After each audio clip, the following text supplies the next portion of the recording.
Yo guys, gimana kabar kalian? Oke? Baik-baik aja? Nah, hari ini guys gue pengen cerita ke kalian. Pas gue SD nih, gue pernah lapar. Nah, pas gue lapar, gue mikir dong makan apa ya? Oh, kayaknya Indomie gue enak deh. Ya udah dong, gue masak Indomie.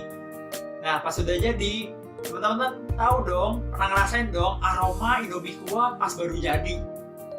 Mungkin kalian bisa menciumnya sekarang. Nah, pas itu gue makan kan, pas gue makan, menurut gue kepanasan. Ya lah, orang belum mateng. Gue mikir dong gimana, gue lapar nih. Terus masih panas, gimana caranya supaya gue bisa cepet-cepet makan. Terus gue dapet ide brilian waktu itu.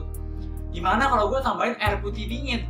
Nah, tuh gue anggap waktu itu idenya keren banget ya.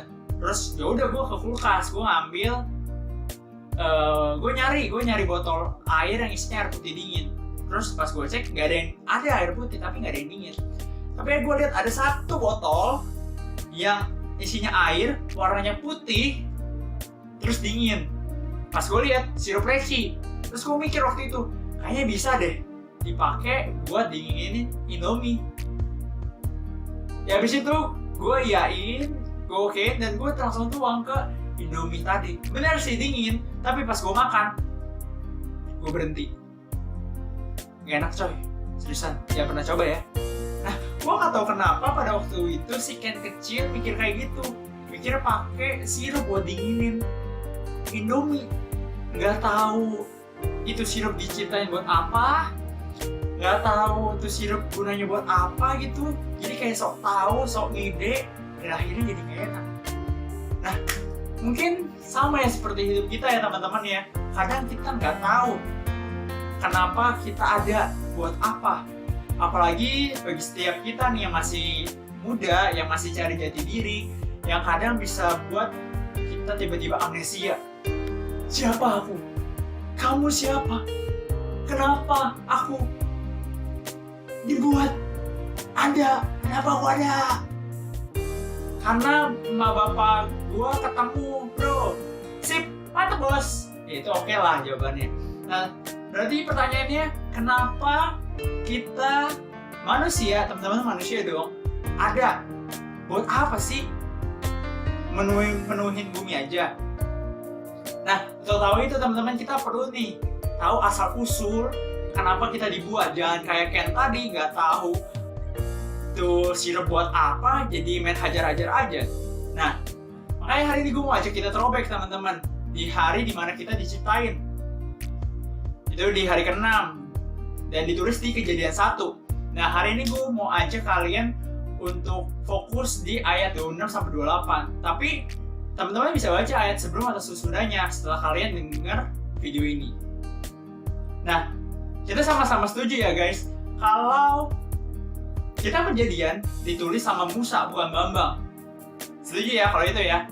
Nah, habis itu Musa menulis tulis kitab Kejadian untuk bangsa Israel setelah mereka keluar dari tanah Mesir.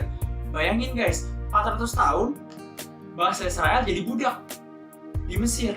Nah, apa mereka jadi kurang tahu gitu siapa mereka, kenapa mereka ada, ya kan? Kenapa mereka, apa yang akan mereka lakukan setelahnya, jadinya kayak bingung-bingung gitu. Atau siapa lah mereka yang sebenarnya. Makanya si Musa nulis gitu kitab Kejadian. Nah, di ayat 26 bilang gini, berfirmanlah Allah, baiklah kita jadikan mereka segambar dan serupa kita, supaya mereka berkuasa atas bintang, atas burung-burung di udara, ya semua ada, ya kan? Nah, kata berkuasa ini guys, bukan berkuasa yang semena-mena, eksploitasi besar-besaran, manfaatin sesuka hati, loncat ke sana ke sini, hiraukan semua masalah di muka bumi ini, tapi lebih ke berkuasa yang mengelola, yang manage secara baik, secara kebaikan, secara kasih gitu. Jadi bukan buat diri sendiri maksudnya, tapi buat Allah dan buat ciptaan yang lainnya. Jadi kita kayak ngelola gitu loh. Nah, berkuasa ini tuh akibat dari apa sih? Akibat dari manusia diciptakan segambar dan serupa Allah.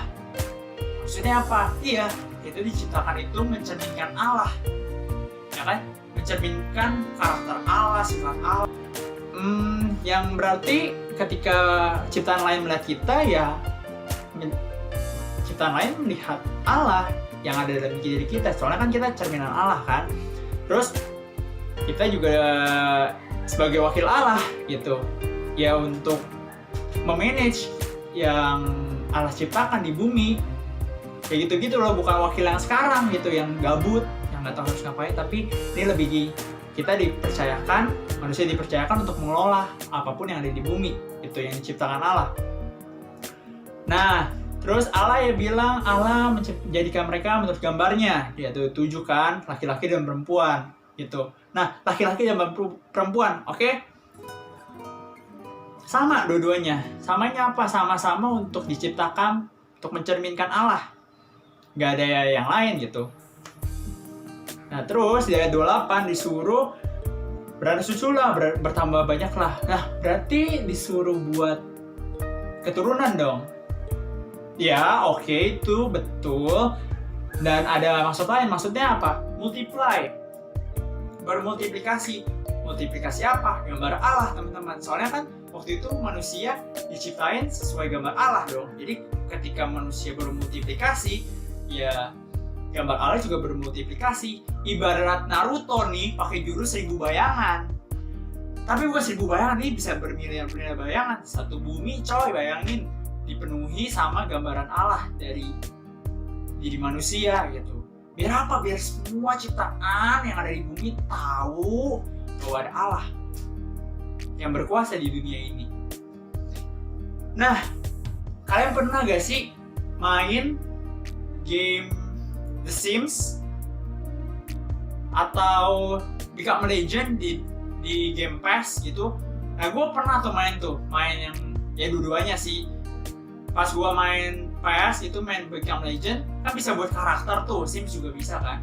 Gue buat karakter, dan mungkin kebanyakan dari kita akan buat karakter yang sesuai dengan gambaran kita, ya gak? Kita pasti akan sama-samain deh, kayak tinggi badannya, lebar matanya, panjang bulu hidungnya, pokoknya yang menggambarkan kita banget deh, ya kan?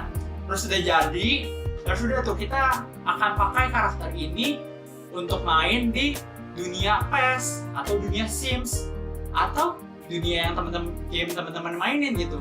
Dan ketika game itu berjalan, terus juga karakternya yang kita buat juga melakukan sesuatu, jadi lebih keren, lebih oke. Dan kalau bisa main online, mungkin orang-orang akan melihat karakter kita, dan pasti orang-orang itu akan bertanya, ini karakter siapa? Siapa yang buat? Ini kayak menggambarkan seseorang deh. Pasti langsung orang yang melihat itu melihat kita, mencari tahu kita yang buatnya, ya gak? Bukan karakternya yang disorot, tapi kita yang buat karakternya yang disorot. Bukan karakternya yang dikenal, tapi langsung kita nih yang mau dikenal gitu. Jadi buat kita sebenarnya yang menciptakan karakter. Nah sama kayak Allah, sama kayak Tuhan yang menciptakan kita menurut gambar dan rupanya. Apapun yang kita lakukan, mau keren juga, yaitu merujuk bukan ke kita, tapi ke Allah. Allah yang menciptakan kita, yang menggambarkan Dia gitu, dalam diri kita. Avatarnya Allah. Ya, kita yang menggambarkan Allah.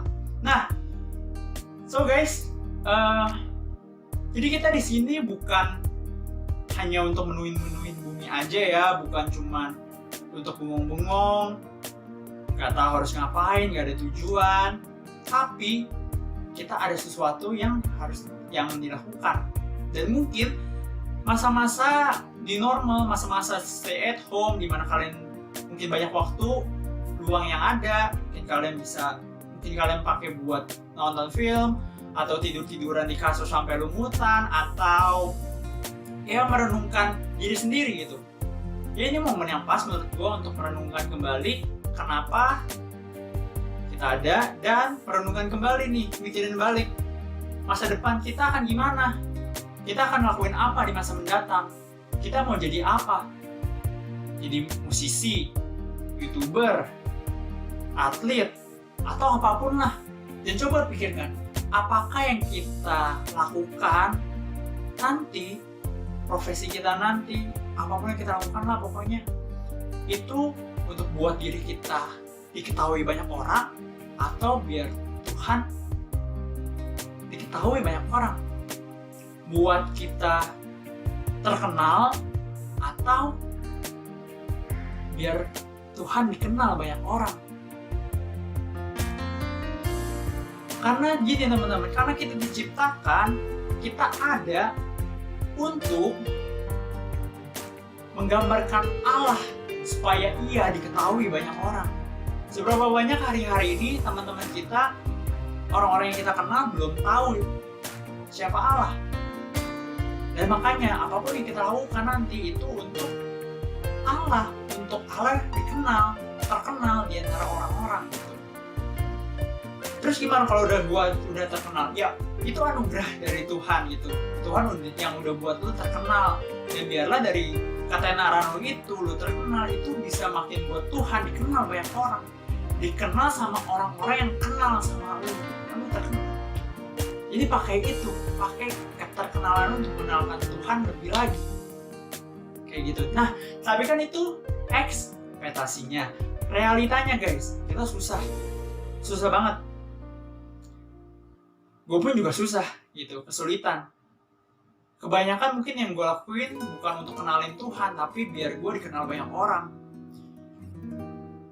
Kebanyakan juga mungkin yang gue lakukan untuk diri gue, bukan untuk Tuhan, apalagi orang-orang.